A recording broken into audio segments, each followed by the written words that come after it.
দেখুন, যারা ঢাকা থেকে জেদ্দা বা সৌদি আরবে আসতে চাচ্ছেন তাদের ইকোনমি ক্লাসের টিকিটের প্রাইস দেখুন, তাহলে বুঝতে পারবেন।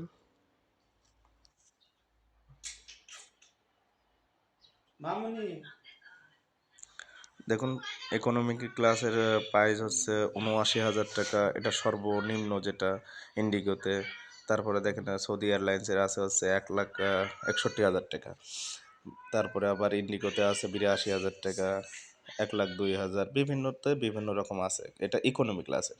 এখন যদি ১,০০,০০০-এর উপরেই যেতে হয় তাহলে আমি ইকোনমি কেন কাটবো? আমরা বিজনেস কাটবো। বিজনেসে যেয়ে দেখি বিজনেসের অবস্থা কী। দেখুন, আমি সৌদি থেকে যখন জেদ্দায় দেখছি বিজনেস ক্লাসের,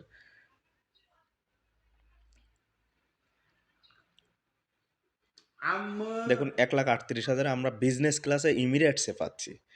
তারপরে ১,৩৮,০০০ এমিরেটসে। দেখুন, এর চাইতে সুবিধা কী হয়? বিজনেসের ফ্যাসিলিটি যারা প্লেন ওঠেন বা যাতায়াত করেন তারা ভালো জানবেন। এবং আমার মনে হয় ইকোনমি কাটার চাইতে বিজনেস কাটা অনেক ভালো। তাই আমরাও একটু টিক্স করি, যেমন ওরা টিক্স করছে আমরাও একটু টিক্স করি। আশা করি ভালো হবে। দেন নন স্টপ ফ্লাইট পাচ্ছেন আপনার হচ্ছে ১,৮৫,০০০-এ নন স্টপ। আর দেখুন এমিরেটসে পাচ্ছেন হচ্ছে ওয়ান স্টপে ১,৩৮,০০০-এ। সবাই ভালো থাকবেন।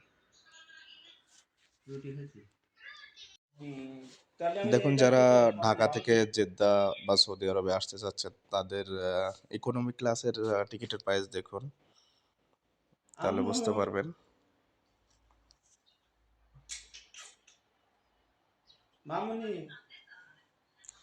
দেখুন, ইকোনমিক ক্লাসের প্রাইস হচ্ছে ৭৯,০০০ টাকা, এটা সর্বনিম্ন যেটা ইন্ডিগোতে।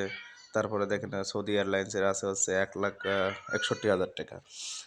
তারপরে আবার ইন্ডিগোতে আছে ৮২,০০০ টাকা, ১,০২,০০০, বিভিন্নতে বিভিন্ন রকম আছে। এটা ইকোনমি ক্লাসের। এখন যদি ১,০০,০০০-এর উপরেই যেতে হয় তাহলে আমি ইকোনমি কেন কাটবো? আমরা বিজনেস কাটবো। বিজনেসে যেয়ে দেখি বিজনেসের অবস্থা কী। দেখুন, আমি সৌদি থেকে যখন জেদ্দায় দেখছি বিজনেস ক্লাসের,